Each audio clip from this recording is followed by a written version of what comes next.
Justin Trudeau has destroyed Canada. And voters are so angry about that they would have taken their frustration out at Justin Trudeau. And Jagmeet Singh could have found himself as the true balance of power.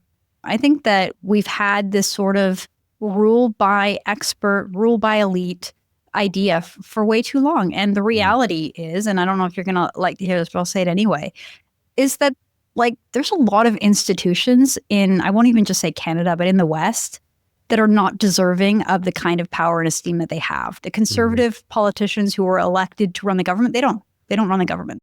Concepts with Shawn Watley. This episode is not for the faint of heart. Candice Malcolm tells us that the Liberals are probably going to win a landslide election victory. The NDP will be decimated as traditional NDP voters shift to the Liberal Party. Candice says that the Liberal Party is simply brilliant at being able to shift the narrative around elections. They've turned this election campaign into a referendum on President Trump and not a referendum on the last 10 years of Liberal Party performance, as it should be. We have a wide-ranging discussion to include what is Canada, what holds us together, are we more than simply anti-Americanism? And then towards the end, we talk about the rise of new media and how young people are finding different ways to get their information and how this offers hope for Canada. I hope you enjoy the video. Candice Malcolm is a journalist, a broadcaster, a best-selling author, and an entrepreneur. She is the founder of True North News and Juno News. She also has 4 children under the age of 10. Welcome, Candice. Great to be here. Thanks so much for having me, Shawn. Excellent. So you spend your life following what's going on, especially in the political side of news. And so what are your reflections on week 1 of the federal election campaign? Well, it's been really interesting. I think that so much has changed in our country in the last 8 weeks. It's really hard to even know where to begin. I mean, at the end of 2024, we had a very unpopular prime minister in Justin Trudeau, and it looked like it was just a matter of time before they called an election. Either Jagmeet Singh and the NDP caused a vote of non-confidence, or Justin Trudeau kind of decided it was time to face the music and called an election. And it seemed at that point like there was going to be an absolute blowout victory for the Conservatives. And it's almost just been like a confluence of like black swan type events in Canadian politics that have gotten us to Donald Trump suddenly being the number one election issue and sort of playing in on a lot of the sort of anti-American sentiments that live in the hearts and minds of central Canadians and what I would call the Laurentian elites. And it's almost like his trolling against Justin Trudeau has hit a nerve that's so deep in the psyche of those Canadians, that part of the country, that they've completely flipped. Like the public opinion poll, I've never seen a shift like this in my entire life in Canadian politics in such a short amount of time, where all of a sudden, I mean, if you believe the polls, Shawn, it looks like the Liberals are going to walk away with their 4th government, with a majority government, where even at the lowest edge of what the pollsters believe is possible, the Conservatives would still not have as much. So it's not even in the realm of possibility for the Conservatives to win the election at this point. Now, it's only 1 week in, and it's a short 4.5 or 5 week election. And a lot can change, especially when it comes to the debates and what unfolds over the next 3.5, 4 weeks.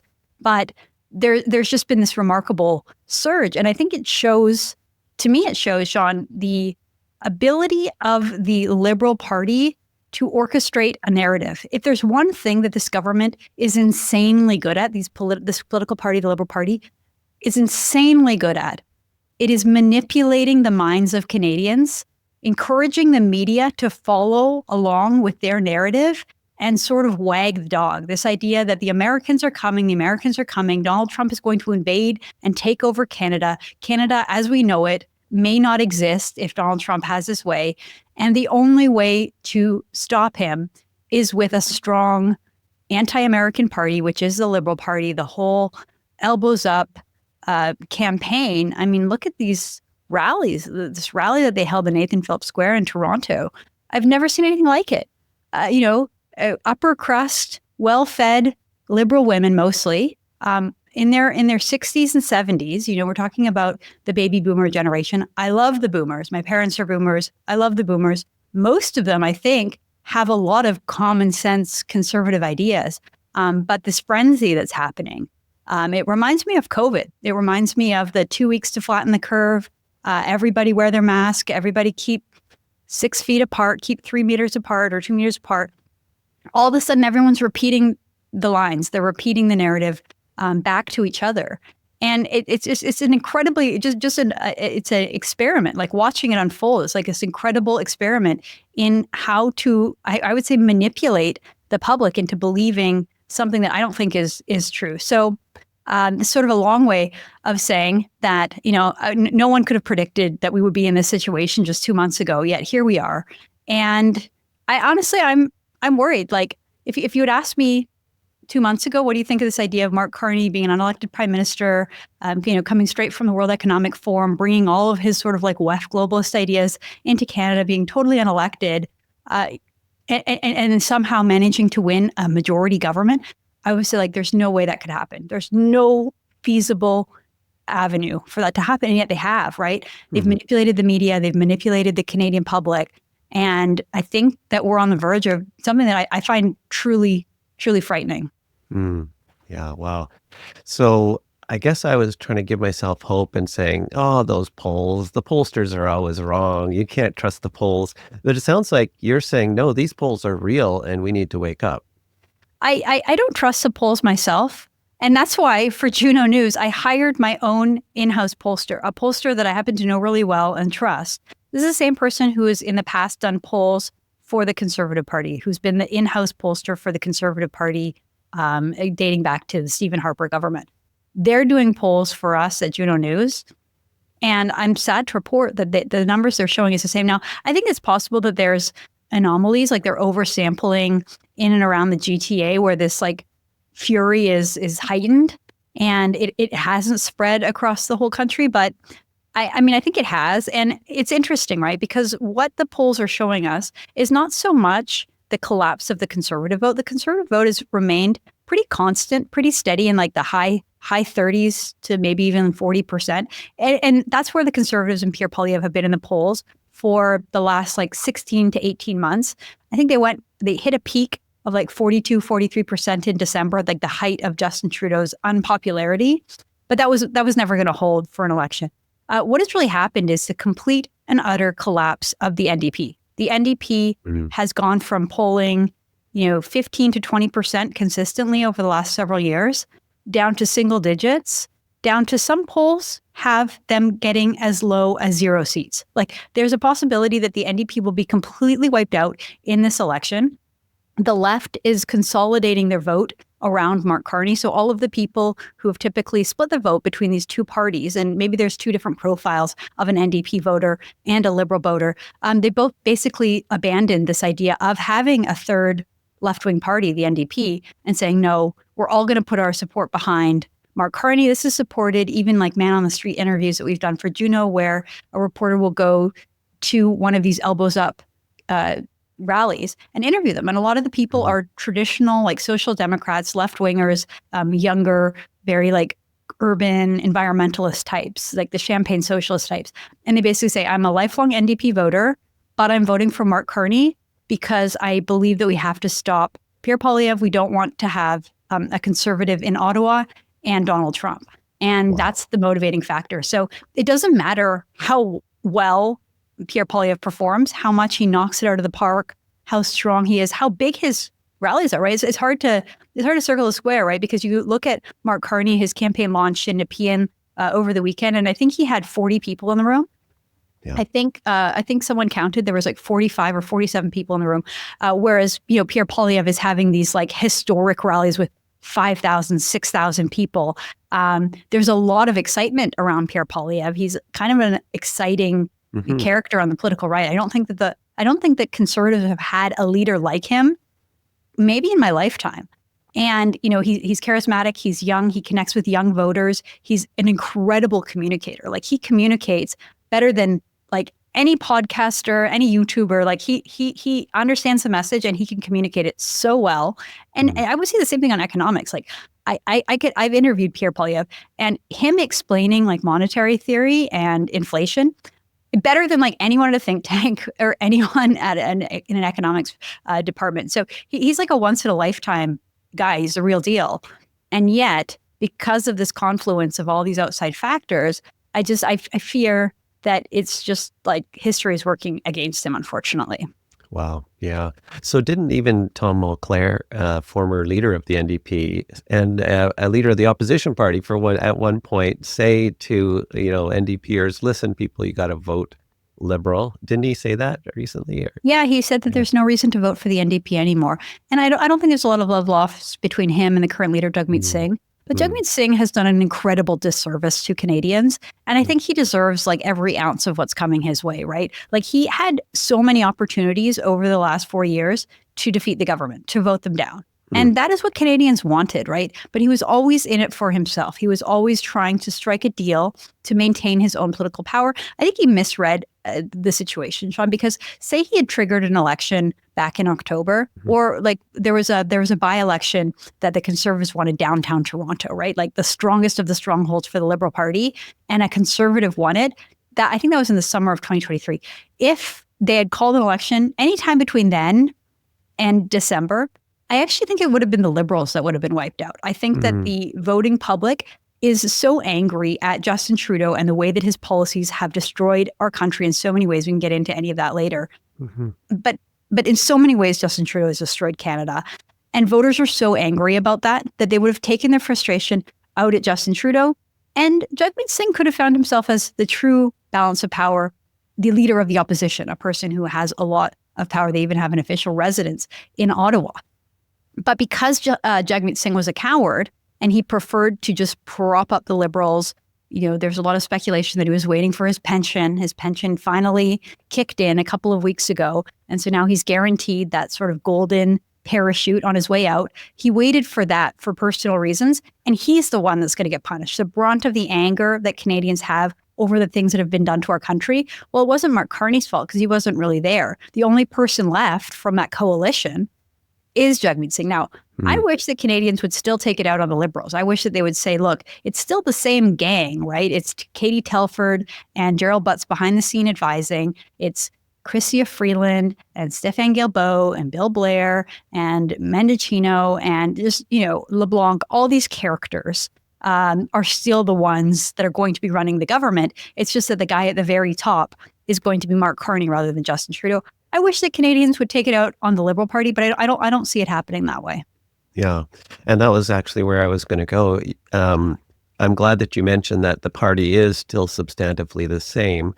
However, there's also the argument that, well, we've got a new leader, and so really we should stop talking about a lost decade and start saying, well, how does Pierre Poilievre stack up against Mark Carney, which is kind of tough to do with Mark Carney taking all the best and most popular ideas of Poilievre. Is that fair to say that we should just move on from the lost decade? Or do you think there's some runway and some value to really doubling down and saying, no, we need to convince you that Mark Carney is just simply Liberal Party 2.0. He's just another Justin Trudeau. Well, I think that has been the strategy in trying to call Mark Carney just like the next version of Justin Trudeau. It's hard though, because they're quite different people, right? The thing about Justin Trudeau was that he sort of rose to prominence based on his fame and his family's name and his family's accomplishment, not so much his own. I think Canadians believed in like the hope of Justin Trudeau, the promise of Justin Trudeau, and they bought into a lot of his sort of aspirational ideas. Obviously, that hasn't turned out very well. But, Justin Trudeau was an unserious person. He didn't have any kind of a resume to become prime minister, right? He was a drama teacher and a whitewater rafting instructor, and he liked to wear blackface a lot. That's pretty much all there is to know about young Justin Trudeau. Whereas Mark Carney is the opposite, right? Mark Carney is clearly a very intelligent person. He has gone through some of the most prestigious institutions in the world, Harvard, Oxford, although we did just learn that he plagiarized his PhD at Oxford, allegedly. So, maybe he's been borrowing other people's ideas all along, but still, he rose through the bureaucracy, became the governor of the Bank of Canada, got picked up to be the governor of the Bank of England, which I don't think has ever happened for there to be a foreigner in that role. But obviously very well regarded and successful even in his private life. The thing that I'm worried about is that even though he seems like a moderate, like the picture of Mark Carney as this sort of steady hand and a central banker and more of a bureaucrat in his demeanor, the more you look into him, the more you study who he is as a man and what his views are, you realize that he's also a radical ideologue in so many different areas and departments. You can talk about his 2021 book, Values, where he's really obsessed with the idea of net zero. Like that is everything to him in terms of business. Like all of his business dealings, all of his investments, they all kind of circled around this idea of environmental and social goods and this idea that, we have to phase ourselves off of oil and gas. So when I think of what Canada needs to recover, I agree that we've had a lost decade. And I would even say it's deeper than that and worse than that. Like I think Canada is in deep, deep trouble as a country. I don't think that we lived up to the ideal of what Canada could have been, right? Like if you think about after the Second World War, Canada came back with like a great deal of pride and accomplishment over some of the military battles and achievements that we gained. And, it was this super hopeful time for a new future.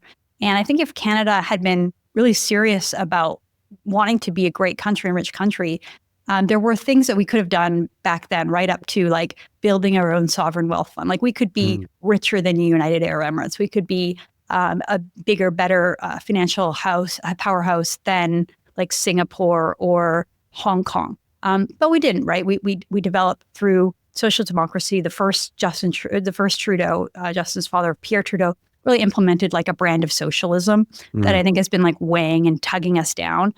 And like when you think about like what the major problems are, it's like you can't just like snap your fingers and say let's like apply some free market tactics here and there and hopefully fix it. Like how do you solve like 3 levels of government with like massive bureaucracy and busybody bureaucrats with rules that will prevent the kind of growth that we need to recover, right? It's like there's no clear path, there's no clear idea of like how that would work. So I think whoever becomes prime minister has their work cut out for them. I'm not very optimistic that Mark Carney has even identified the right direction to go in, right? I still think he's going to go in the same direction as Justin Trudeau with regards to making our economy even less competitive, imposing even more regulations and barriers that will prevent us from reaching the kind of economic promise of Canada. And I worry like we're just sort of like on a steady decline. I don't mean to come on your podcast and be like so pessimistic. I'm actually a super optimistic person. I think anyone who has kids, like you have to be optimistic to want to have kids and to take that, because it's like, we're handing this to our children, and I'm literally, I have skin in the game. But when it comes to Canada, I think that like almost ironically, right? Because I think that the Donald Trump threat is fake and drummed up and a figment of the liberal imagination. But at the same time, I do think that Canada faces existential threats. And I'm not sure that Canada will still exist as a country, say, like in 100 years. I don't really see it happening. I think that Canada will become a vassal state of somebody. I would much prefer it to be in the American sphere of influence as opposed to like the Russian or Chinese. I think we're heading towards the Chinese. Some of the news that's happening right now today shows just how sort of alarmingly deeply aligned we are with the communist regime, and how Mark Carney seems to have like no interest in addressing that issue at all. In fact, he seems to have an interest the opposite in like promoting China and trying to become more deeply integrated with China instead of the United States. I honestly think is terrifying. Yeah. Wow. That was just a fantastic soliloquy. I just to reassure you a little bit, there's a difference between despair and hope. So people say, oh, the opposite of optimism is despair, or you're such a downer. No, it's hope. And hope actually starts with a steely-eyed assessment of how bad something is. So you have to look and say, no, this patient's almost near death and we can save them. And so I take what you've said more in that vein, where unless you have a very clear-eyed view of what you're looking at, including all the very worst news or information metrics you won't be able to say, okay, this is where we're going to pour our energy in, and this is how great things could be. So I see that more as a hopeful analysis, whereas many people would interpret that as, oh, no, you're just not being optimistic enough. So just to encourage you there. But I wanted to ask you a question, though. So you've done a brilliant job of laying out Mark Carney. One of the things that I worry about is whenever we see someone with a ton of expertise in a narrow area, so he's a CEO, he's an economist, Bank of England, Bank of Canada, I worry when we give them the opportunity to control something that seems to be within their bailiwick. So we saw this with Eric Hoskins, right? He's a public health doc. He says, I know how to fix these things. I don't need to consult with anyone. I'm just the CEO. I'm the expert. So do you think Mark Carney will be able to pivot from being a CEO or president or whatever his title was to being a representative? So an elected representative in a parliamentary democracy is a very different role, a different function. Will he be able to make that substantive shift from CEO to representative? Yeah, that's a really interesting perspective and analysis. I hadn't really thought of it that way. Like, I think of him as being an ideologue and someone who has dangerous views is coming in with like unchecked power. That's part of the problem in Canada, is that our prime minister, especially in a situation where there's a majority government, has incredible amounts of power. And we saw that with Justin Trudeau and how that can go sideways really easily and be manipulated. No, I don't think so. I think that we're seeing signs on the campaign trail that he has sort of like a hubris and narcissism about him, where he gets upset and crossed with the softball questions coming from the doting legacy media. I mean, the fact that he called out Rosemary Barton by name and said, "Look into your heart, Rosemary. How dare you ask me these questions?" And I've seen it many other times. You know, I think that was sort of the worst example of it. It was his first weekend in office after being selected by the Liberal Party. He was in London, England, and the press were asking him very reasonable questions about his blind trust and his assets in Brookfield Management and how he was going to set up his assets. And he was just completely frustrated and almost aghast that they would dare question him.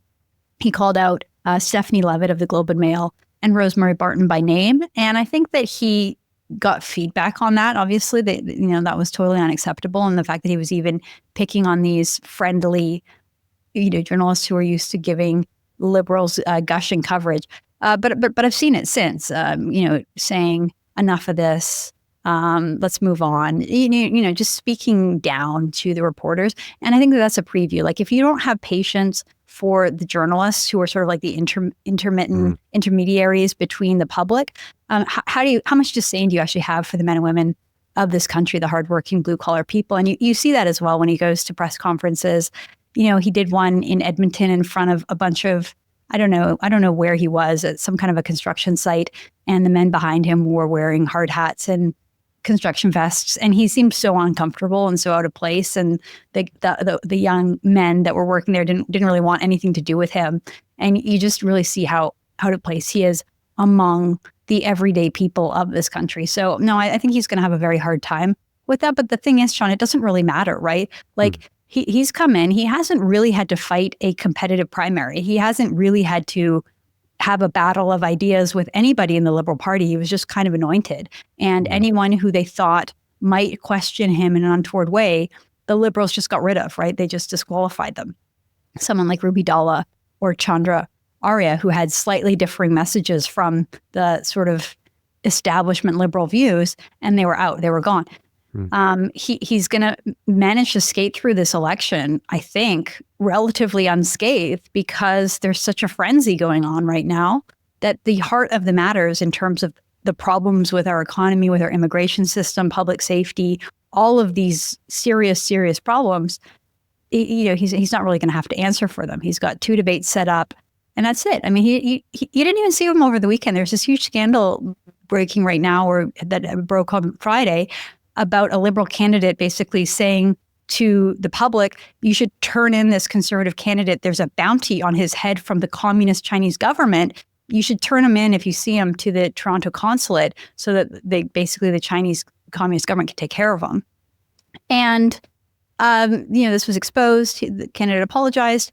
Mark Carney accepted his apology and said, let's move on.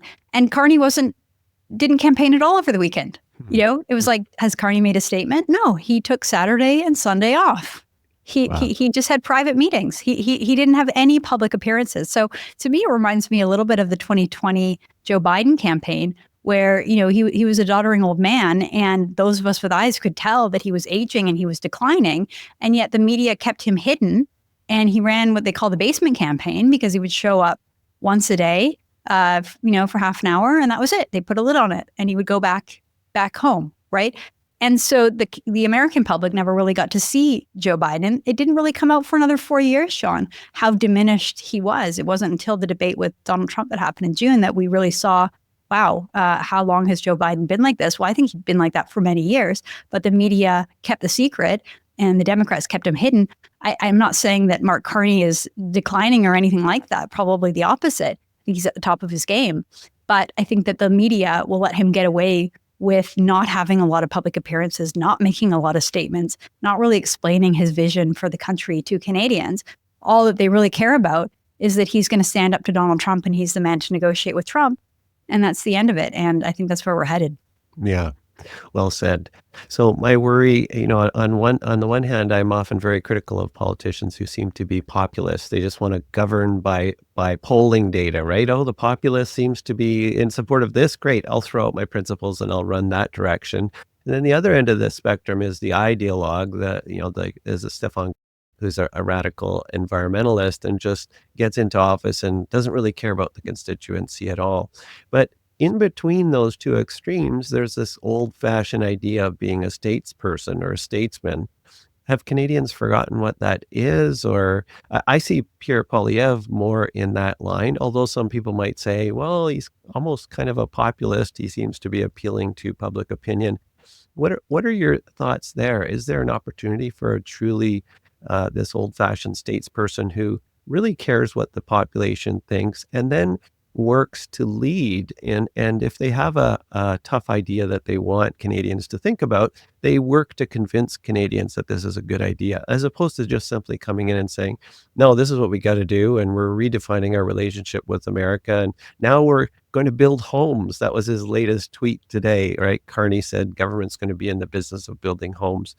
Is there an opportunity for statesmanship again?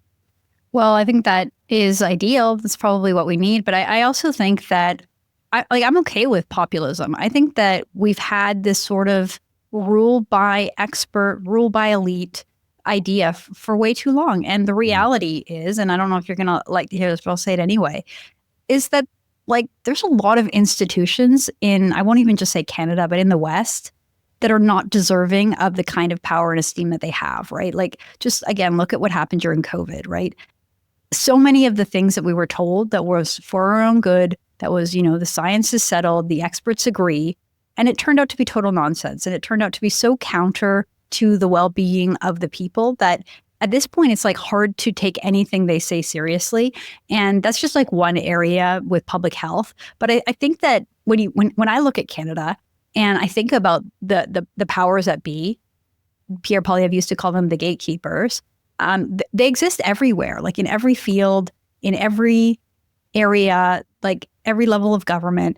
There are these people who think that they know better than you, who think that they're smarter than you, think that they understand your life better than you do, and think that they can run your life and run your affairs better than you have. And if anything, I think that in this moment of time, we've had enough of that. We don't want that anymore. We don't want these institutional powers to exist. And we need a shift. We need to swing the opposite direction. We've obviously swung far too far in the sort of technocratic area. I wish the Canadian public would see Mark Carney for what he is, which is just a technocrat. And this idea that he is one of those experts who really thinks that he understands the world better than you, he's smarter than you, and that he should be in charge and you should just sort of be quiet and sit down. I think that after having that for too long, you need to swing back the other direction. Mm-hmm. I wish Pierre Poilievre was more of a populist. I wish that he would take more positions that I think are total common sense, that 90% of Canadians would agree with. But he's too afraid to upset the establishment. And, he used to be not too afraid. He used to want to speak out and push against that. But I think right now he's in this caught in this impossible situation where he doesn't want to come across as too hard right or too much of a hardcore populist, because the media would just destroy him, and it might ruin any more chances that he might have of not just winning the election, but even staying on as leader afterwards. So, I think, maybe eventually we'll get back to a place where we can have a statesman leader. But for now, I think that we need like an era of let's like tear down a bunch of the institutions that don't work and don't serve the public anymore and start rebuilding something else. Yeah. And I say this as a conservative who's not someone who's like a revolutionary that's saying like, let's tear it all down, let's burn it all down. I'm not one of those. But I think like at a certain point of time, if you continue to prop up the like horrible institutions around you that have not done any good, like you're just going to be stuck in a terrible situation. And I think that Canada needs to break out of that. Yeah, absolutely. And really that was the traditional heart of progressivism, right? Management by experts, rule by experts. We know better than you, so we're going to run the economy and run society the way we think it's going to be good for you, at least, the Woodrow Wilson type of progressivism. Whereas now we think of progressivism purely in terms of social issues. But and I love your shout out against the administrative state. We don't talk enough about that in Canada. I think it needs to be torn down. But even to mention it at this point now makes you sound like, oh, you're just talking about Trump. No, people have been talking about the administrative state for decades before Trump. Well, it is true because I started calling them the deep state, and I had some of my followers saying, Candace, you sound too much like Trump. Yeah. And I say, you know what? In 2012, I think, I wrote a book called Generation Screwed about how young people, millennials, my generation, are basically just screwed. I mean, sorry for using that word, but how there's so many of the structural issues within government that are working against us. And one of the things I talk about is this just like ever expanding bureaucracy, and the fact that even when you have a democratic mandate, like I worked for the Stephen Harper government, showed up in Ottawa as part of this majority government saying, okay, we're going to change what this government does. And what you realize when you get there is that, there's 150 elected officials and tens of thousands of bureaucrats, permanent government, and they run the government. The conservative politicians who were elected to run the government, they don't run the government. The bureaucracy is the one that manages everything. And you show up and say, okay, we want to get rid of some of these programs. And they'll say, okay, here are like your 3 options. And none of them are getting rid of that program. It's like, we can grow it, we can tweak it, we can change it. Those are the ones that keep perpetual government in state. So when we talk about the deep state in the US, usually it's with national security, the bureaucracy that exists in and around the CIA and all these other institutions. But the same people and the same institutions exist in Canada. And I would say perhaps it's just as bad, if not maybe I would dare to say it's even worse in Canada, because this is such a vanguard. It's such a small group of people, right? You have to be fluently bilingual to be one of these bureaucrats. And so we're talking about people come from a very small region of the country. There's only really like 2 or 3 places in Canada that are truly fluently bilingual. And it's like Ottawa, parts of Quebec, and parts of New Brunswick, and that's it.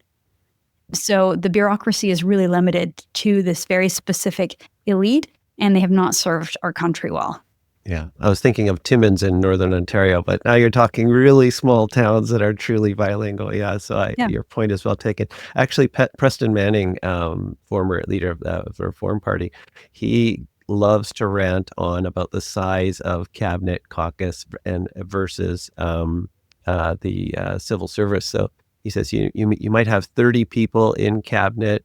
And he said you may, if you're lucky, have 140, or maybe you got 170 people in your caucus in government, and there are 390 to 400,000 at the end of Justin Trudeau's reign in the civil service. And you think you're actually going to make a difference in the decisions and the policies and the research that they're coming up with? He says, good luck. He says, that's your main focus. Well, and just if I may, and sorry to interrupt you, Shawn, because you might want to go to the verge, but like the point that I was trying to make about how when conservatives come in and try to make change, they're met with this inertia from the institution. And the fact is that so many of those people, I don't have an exact number because I don't think there's polling, but my guess, honestly, is that upwards of 60, maybe 75% of those people who work in the civil servant are card-carrying members of the Liberal Party. That's the liberal base. That's liberal base, right? You think of who funds the Conservatives, who are the base of the Conservative Party. You think of maybe a lot of rural people across the country, people in Alberta.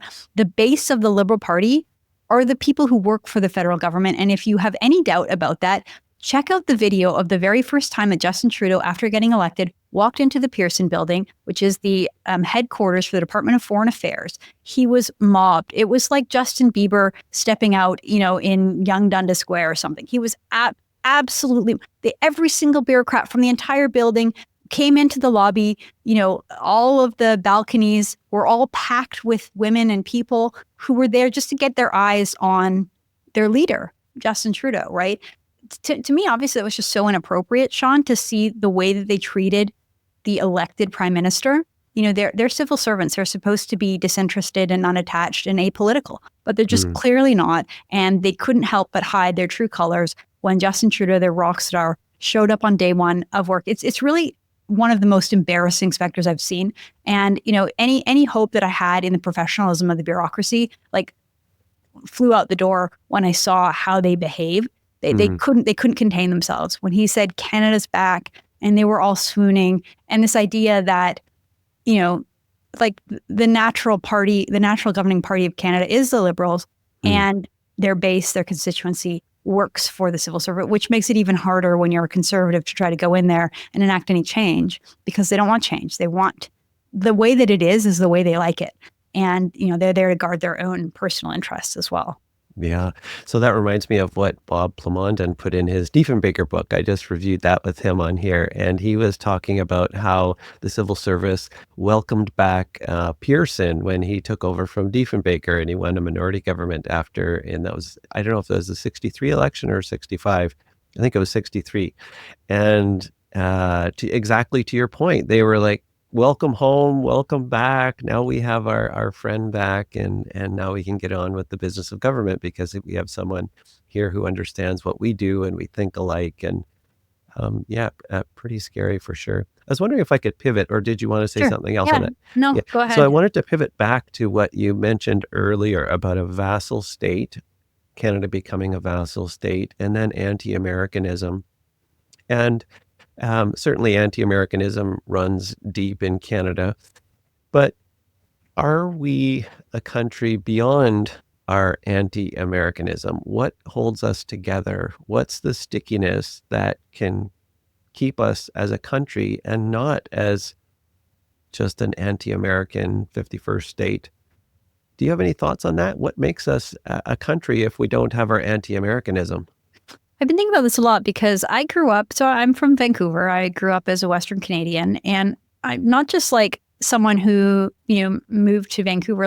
I think we're 4 or 5 generations that have been in Vancouver. So some of the sort of more early settlers out there who helped develop the New West. And, to me, I never really had that anti-Americanism. I didn't grow up with that. That wasn't part of my reality. To me, I had family on both sides of the border, and I think a lot of people do. My dad tells stories about how his mother was born in British Columbia, but her brothers were born in California. And back then you could travel back and forth without a passport. They didn't even have birth certificates. And this idea that, there's 2 distinct, very separate cultures in very different countries just wasn't the case. You didn't even need any kind of identification to cross the border until after 9/11, which is really kind of remarkable. And the community that I grew up in is on the U.S. border, literally, one of my friend's backyard was the border, and on the other side of the fence was the U.S., and you could walk your dog back there, and you could go for hikes and stuff like that and go back and forth. I think they changed that after 9/11. But all of it is to say that the idea that the Canadian identity is surrounded on this idea that we are not Americans and we don't like Americans and we're anti-American, I think that is an artificial creation. And I think it is something that maybe there's history pointing to that direction when it comes to the loyalists who settled and came to Canada following the Civil War in the United States, or even following the Declaration of Independence. There are a lot of people, the early Canadians, who are literally there because they're anti-American, because they didn't want to be American, and because they had more loyalty and fealty to the crown, and they believed that the system of constitutional monarchy was the superior system in guaranteeing our liberties. And it's interesting to think back to that Canada when we believed in freedom more than the Americans, right? The Americans were trying this radical new experiment, and they were the progressives, and we were the ones trying to conserve and maintain our order. And we believed and had deference to the crown. We believed in that institution. And, it is interesting because I think, especially growing up in Canadian politics, and there are a lot of monarchists and conservatives who would argue that Canada has a superior system, that the Americans are trying this experiment and it's not going to work out, whereas Canada has a better system of checks and balances, and that we have, we never used to have a Bill of Rights or a constitution, and the idea was that you didn't need to write it down; it was just there and it was guaranteed.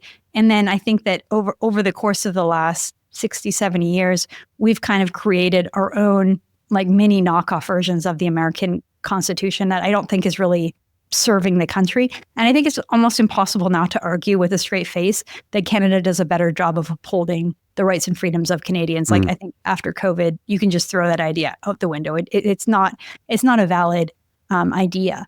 And so then you kind of like, once you strip all of that away, at least on the political right, what are we trying to conserve, Shawn? Like, what is it? What is it that we're trying to conserve? Because what we have is a country that's kind of been created in the image of the Liberal government. Like, earlier I was talking about post-World War II and this kind of dream and promise of Canada. And all of our kind of like national symbols are kind of knockoffs of the Liberal Party, and they've been created by Liberals, like whether it's the flag or the Charter of Rights and Freedom, or, any of the other kind of like founding myths. And then over the course of Justin Trudeau's era, we've been told that all of that is just signs of colonialism and racist, and that we're committing genocide, and that we should all be ashamed of Canada. And so I feel like the left created Canadian nationalism, and then they tore it down and destroyed it. And so I think it's an important question for conservatives to ask, like what is Canada? Like, why? Why are we here? Why are we doing this? Wouldn't we be better off just joining the Americans and being part of their story, and at least having some of the basic protections that they have? Like, I was talking to you off air. My family just bought a farm, and my husband and I want to get our gun license. We're kind of like urban Canadians. I grew up in Vancouver. My husband grew up in Toronto. We've never really owned guns before. So we thought, okay, we're going to be on the farm. Let's buy some guns, and let's get our gun license. And just reading through the process of what it requires, what it takes, what we need in order to get it, it's like, it's crazy. it's not easy. And I don't know that we're even going to be able to do it. And so, it's like, maybe we would be better off now. I don't think that that's the case. I think that there is still something there. And I don't know if maybe it's just because I have been subject to the Canadian story and the Canadian propaganda my whole life, that I love the Maple Leaf. And, I grew up watching sports and watching the Olympics and cheering for Team Canada. I actually volunteered for the 2010 Winter Olympics in Vancouver, and it was one of the greatest moments of my life when Sidney Crosby scored the golden goal. I was there. And, afterwards, like going through downtown Vancouver, I was wearing the Olympic gear as a volunteer. And, giving everybody high fives and hugs. And it was like, honestly, that was like peak Canada fever, like one of the most exciting moments of my life, in terms of national identity. And at that point, I still felt like maybe Canada, the promise was there that we could be this super prosperous, like wealthy, powerful country.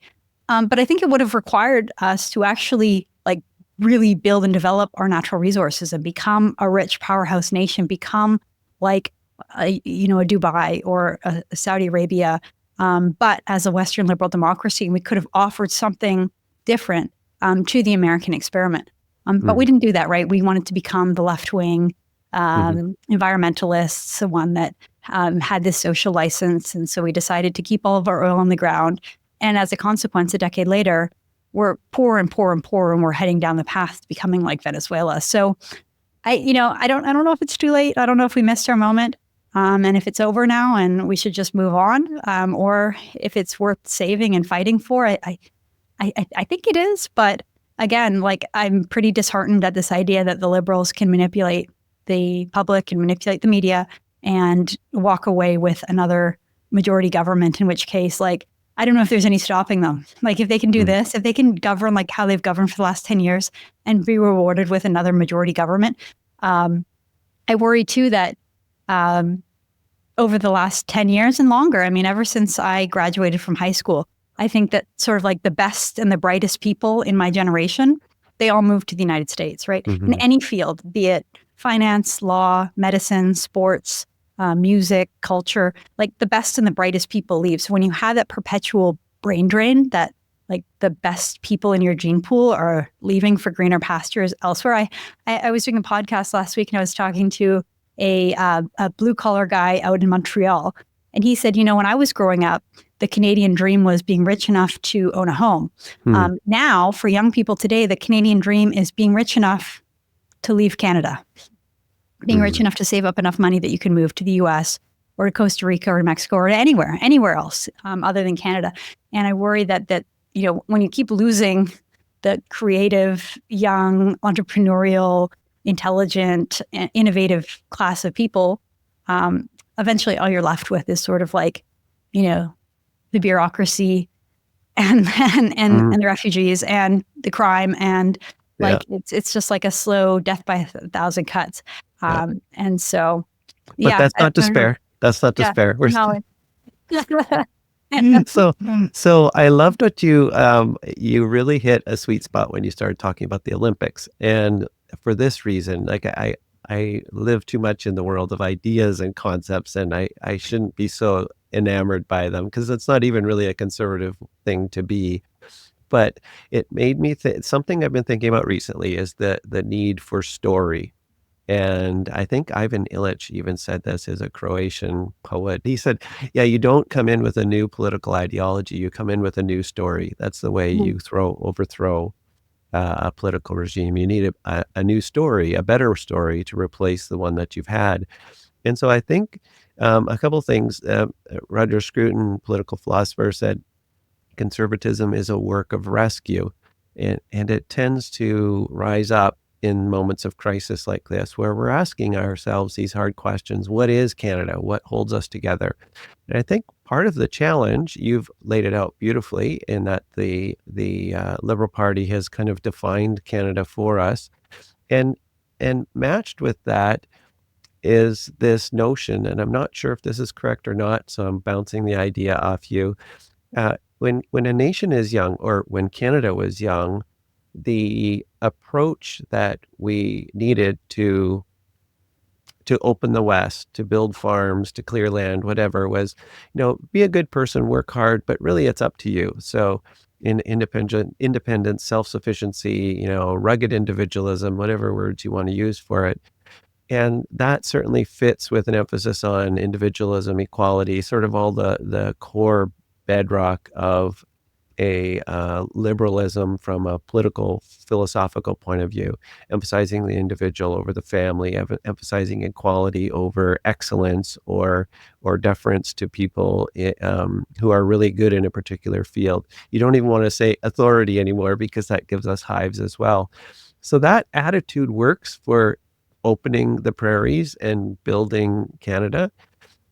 I think we need a different way to tell the story of Canada from a right of center point of view that now talks about, and I don't even know the language for it, right? Scruton again said conservative intellectuals find reasons for people who don't need reasons. So you don't need a reason to get really excited about your time at the Olympics, and how that was just that was a true Canadian moment, and no one can steal that from you. I think our job now is to find those kind of moments and put them into a narrative, into a story, like the way you said Pierre Poilievre is able to communicate, and to flesh out what does a non-liberal, not illiberal, but a right of center view that values freedom and opportunity and values the individual and the family. And so all of these more right of center ideas, but within a story.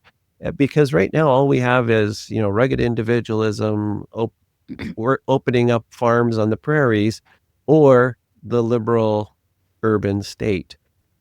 Do you think I'm off track on that? Or do you see there's how do we put your Olympic experience into a larger political story. Yeah, there's definitely, I mean, this is one of the things Canadians have been very bad at, right? Like you look at the Americans and like love them or hate them. One of the things I always really admired about my American cousins and friends, like you go down there. When I was a kid, we used to drive in a van. I'm one of 5 kids, so we couldn't fly. So we'd load up in mom's Beauville van, mom and dad, and we would drive down to California, which is where my grandparents and great grandparents live. And we would do the 4th of July. And like, no matter where you do the 4th of July in the US, it is a magical experience, right? Just seeing like, I mean, it's not just the fireworks, but the entire spectacle, like all of the things about their country that they know and love. They all know the story of Honest Abe, Abraham Lincoln, or Johnny Appleseed. Or, you know, they have all these songs, they have all these traditions. And it's like a really deep, like well-established folklore about their own country. And I always think like, you know, Canada doesn't really have that. We're not very good at telling our own story back to our children. Like, I think that a lot of Canadians probably know more about the American founding than they do about our own. And I think that in part is because, like you said, we haven't had those storytellers and that folklore added into our Canadian history classes. Like, I remember thinking that Canadian history was so boring when I was in school. And, you know, now that I'm a bit older, it's like, there's actually some really interesting, cool stories that could be used as an example. And I think it's just, again, a failure of the country. And, you know, it's the same thing with the First Nations, right? It's like you look at this community and what do you see? It seems to me like the thing that they emphasize is the victimhood, right? The defeatist attitude, like how mistreated they've been, how horrible it is, how, you know, they've had like decades and generations of abuse. And because of that, you know, alcoholism, abuse, all kinds of stuff, right? And it just seems like a broken, defeated culture. And then you go to like New Zealand. I don't know if you've been to New Zealand, but like the Maori people, their Indigenous people are these like brave warriors, and they have a dominant role in the culture. And, you know, they do these hookah dances, and it's really cool. It's like, you know, these people are so proud of who they are. They're in touch with their roots, and they don't have, I mean, maybe they do, but from my outside perspective, they don't have this like kind of defeatist culture. They don't have self-loathing, and they're not like a lost culture. They're a very proud culture. And New Zealand and the Maori, it's like kind of, you know, a symbiotic relationship, and it's one. And I wish that was the case in Canada. I wish that we would emphasize, you know, the stories of them being like proud warriors and people who could understand how to live in this incredibly hostile environment, right? Like in the tundra, and survive and, you know, flourish, or at least survive until the Europeans got here, and then we formed a society together. It wasn't, I mean, obviously there was some bloodshed, but it wasn't like an all-and-out war until one side was dead. There wasn't a genocide in the same way that happened in the United States. In fact, they signed treaties and they've traded and they built together. And, you know, there's so many interesting aspects there that could be told. But instead, unfortunately, we have now, you know, the Sir John A. Macdonald was a raging racist, and Canada was built on genocide through these residential schools, which is not what they were doing. But, you know, I feel like we've kind of lost that one already. And it's the same thing. Like, you know, the Olympic story was cool and that was fun at a time where I think Olympics had more cultural prominence than they do now. I didn't feel a tie at all to the Canadian team. In the Paris Olympics. Maybe that was just me. I was actually deeply embarrassed by the Canadian team. There was a scandal where the soccer team was spying, the ladies soccer was spying on other teams. There was a young Canadian athlete who won a bronze medal, I think, and started twerking, which was one of the most disgusting, like unpatriotic things that you could do, right? Like the idea these Olympians are representing us and they should be dignified and they should be statesmanlike.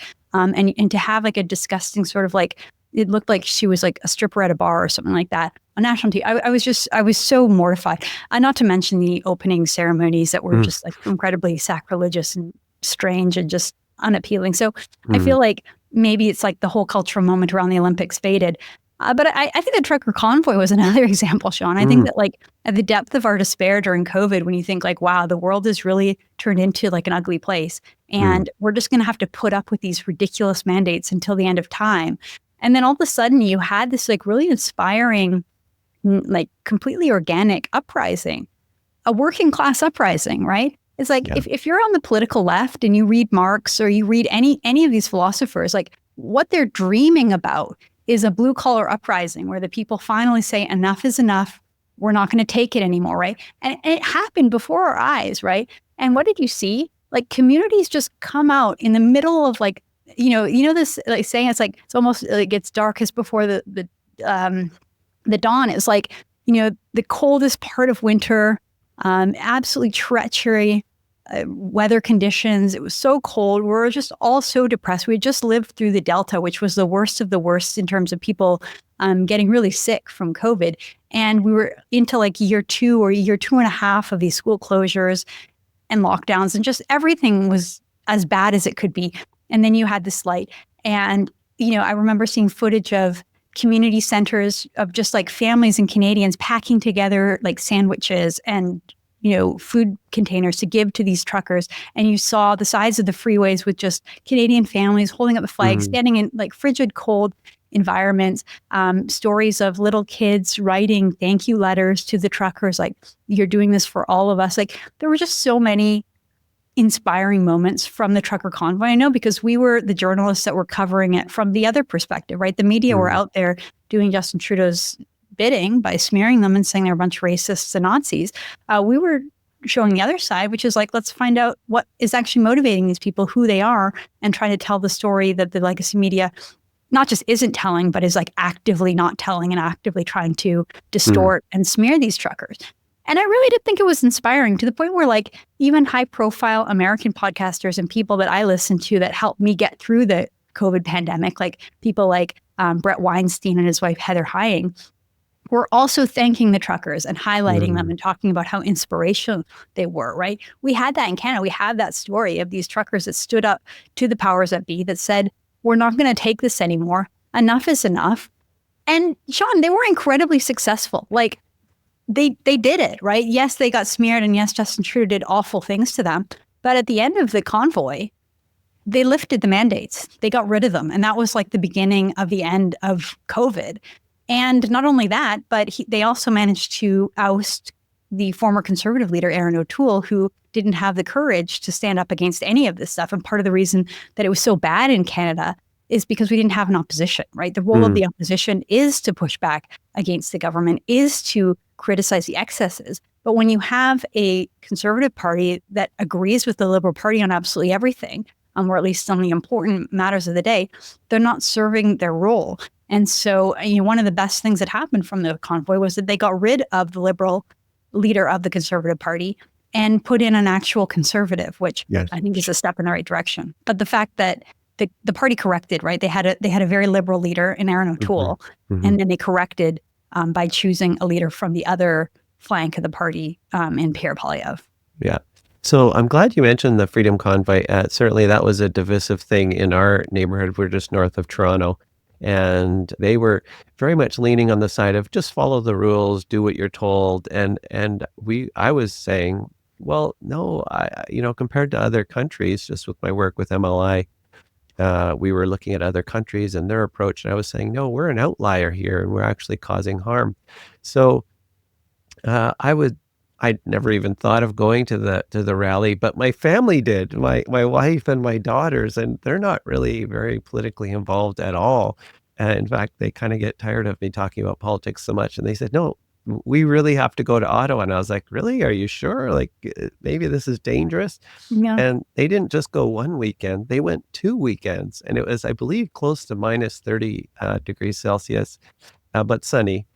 And they came back with, just tons of pictures, several hundred pictures and lots of video footage. And they described it more as a camp-like feeling. So they've gone to summer camps and, a lot of singing and spontaneous hugging and dancing, and just, they've never seen so much love and peace, which sounds so weird if you only watched the legacy media. But to your point, that feeling, right? That electric kind of feeling of patriotism and love for your fellow man. That's what I felt in Vancouver after the Olympics, right? That was exactly it. Everyone was singing and hugging, and like I remember, I was hugging and high fiving total strangers. I just remember this this elderly Chinese lady just came up and gave me a big bear hug, and I was like, I love Canada. Like, this is so awesome. And I've heard exactly the same thing of people who went to the truck convoy. It was like kind of like the euphoria that you get from being part of a nation, part of this politicized political order. So Yeah. No, I have nothing but a good feeling when I think about what happened there. Not the end of it, obviously, but just the grassroots, people coming together, doing something that they believe in. Like the fact that they could even get it organized just blows my mind. And anyway, Well, so and the fact nothing. that they didn't do anything wrong, right? The media were Yeah, watching them with a yeah, microscope, and they totally. were looking out for anything that could be used to smear them. And believe me, they tried. Yeah. They found a bunch of stuff that were kind of half truths that they went with anyway. Like, oh, Hmm. someone drew a Nazi swastika on a Canada flag. That must mean they're all secret Nazis. No, of course they were saying Canada's acting like Nazis, but Hmm. regardless, right? They would find a statue and say, look, someone peed on the statue, therefore these truckers are just absolute animals. Obviously, there's also a homeless population in Ottawa. So, they were looking, but I think that the truckers were so well behaved, right? Mm. No one tried to break into the Capitol. There was no like January 6th like activity. They were cleaning up after themselves. They were looking out for one another. They weren't causing a scene. They weren't going and breaking in and looting. They weren't doing any of the stuff that Antifa and other groups had done during the George Floyd riots. They didn't do Yeah. any of the stuff that the Hamasniks are doing right now when they do their, these truckers were completely respectful and did Yeah. everything that they could to not break rules and to not break the law and to look out for each other. Yeah. They don't get enough credit for that, but I think that is one of the stories as well of the convoy. Yeah, no, I forgot about that. Yeah, the amount of garbage retrieval, they had people going around continually with garbage bags. There was literally no garbage anywhere, at least from what my family could see in the videos that they took. But we've gone on for quite a long time, and I haven't asked you, what am I not asking? What are we completely missing the boat on? So we've been so focused on the election. Are we forgetting about immigration or domestic issues, or is there something that's keeping you awake at night that we should be thinking about? Well, it's interesting because in past elections, I've been so focused on the absolute corruption of the legacy media and what an awful disservice they do in going after conservatives and totally trying to flip the switch during the campaign to make the campaign about conservatives rather than liberals when the Mm. governing party is really who we should be having a referendum on. Do we want them to continue or not? It's interesting this time around. It's like, yeah, that's still happening. And the Liberal government did find a way to bribe the media. Every election, the last 4 elections, they found a way to bribe the media during the campaign. They've done it again because they shook down Liberal Google for $100 million. And now they're distributing that money to the media. And everyone's getting their checks right now, right in the middle of the campaign. So they're doing what they do. But it is interesting because I feel like we're kind of like past the point of obsessing over that. Like, it's Mm. like we've all come to accept the fact that the liberal media is liberal and they're very biased and they're beholden. And in many ways, it's corrupt and they're not a free press. But I think that there's like, because that's happened and it's an accepted fact, there's this whole new ecosystem that has been created in the independent media and on these social media platforms that just have so many different unique voices coming out there and speaking. There's so many content creators, so many independent journalists doing a fantastic job that we don't even need to spend a lot of time belaboring that issue. I still think that there's so many important issues in Canada that we obviously can't get to on this podcast, like some of the ones that you mentioned. But just because it's an election, obviously the thing that we need to talk about is the Liberal Party and how they're managed to trick us basically into another election. But no, I think that even though I'm pessimistic about how the election's going to go in the next like 4 years of governance in Canada, that is sort of a silver lining that there is this like independent community of content creators out there that are holding the powers that be accountable in a different kind of way Mm. than the legacy media. And I think that is a growing source of pride and optimism when I see other content creators, YouTubers with huge channels talking about politics in like a very common sense way and totally dwarfing the numbers that like CTV, CBC, or Global are getting. And also, again, to go back to public opinion polling, but the idea that younger Canadians, like Mm. millennials and Gen Z, are actually leaning more conservative, which I've never seen happen in my lifetime. It's always been the younger you are, the more left wing you are. Mm. But in this economy and the way that the world is now, it's like those people are the ones that are completely blocked out of the system, that have no hope of being able to afford the kind of lifestyle that their parents had. And because of that, it's making them want to rebel against the system. And I think that looks like a conservative vote, which is also super interesting. So, I mean, lots of interesting topics that we could pick up and talk about. Maybe we'll have to do another podcast another time to talk about some of those topics. Absolutely. Yeah, no, conservatism as a countercultural position. I love it. Stay focused on the Liberal Party. That's what we're supposed to be having a referendum on. I love that. And then your comment about new media. I mean, this is your life. That's where everything about the work you're doing is centered on that new media space. So where do people need to go to find your work? Well, the interesting thing is, like, anywhere you go, you'll find it, right? Like anywhere on social media, we're across all platforms. And it's not just me. Like, you know, we kind of operate more on like Twitter, or they call it X now, and YouTube. Those are kind of our main hubs. And it's interesting because 5 years ago, it used to be Facebook and Instagram. But then the Trudeau government rules basically kicked us off those platforms. So we had to start again on these other platforms. And so that's where we are now. But, you know, you can also find us on Facebook and Instagram, just not in the same way that it used to be. And there are other platforms like TikTok.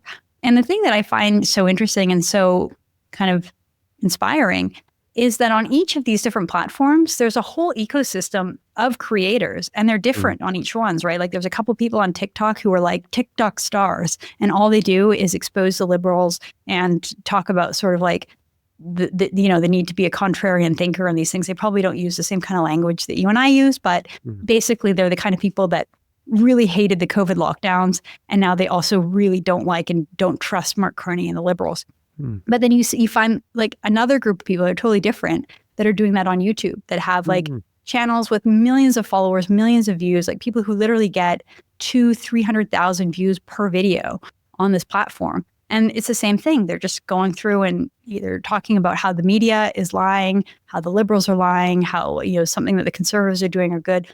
And the fact that you can find these different content creators on every platform, I think is amazing. And it's not just us. It's like, there's so many other people out there because so many people see a need to counter the lies being told by the media and this sort of propaganda being pushed by the Liberal Party. So I think that, you know, wherever you are online, there are people who are kind of promoting this message, and definitely that's a sign of hope. But for us, yeah, you can definitely find us. All our journalism is posted at junonews.com. I encourage everyone to go and subscribe. It's really important to, you know, pay to support independent content creators and journalists, because what True North does and what Juno News does that others don't is we actually go to the press conferences and we have journalists across the country that are doing investigations, that are doing written news to counter that in the media, right? So yes, you have a lot of kind of quirky personalities that are on TikTok and YouTube and X and Instagram, and those are fantastic and those are great. And if you can support them, you should. But when it comes to like the written news reports, Juno News and True North, we're kind of like one of the only ones, maybe one of 2 or 3 that are doing this. And we have more resources and more people out there. And so if you appreciate news and you want to read fact-based news from a more conservative perspective, head on over, read our stories, and consider subscribing. Hey, Candace, it's been fantastic. You have so much information at the tip of your fingers. I really appreciate it. I love the work that you and your team are doing. Thank you for spending the time that you have with us today. And to echo Candace's call, make sure you subscribe to this if you enjoyed it. Thanks so much, and we'll see you on the next episode. Okay, thank you so much. Thanks for your time, and thanks to the audience for tuning in all the way to the end. You know, it's not very many people make it to the very, very end of a podcast. So if you're still here listening, thank you. Thanks, Candace.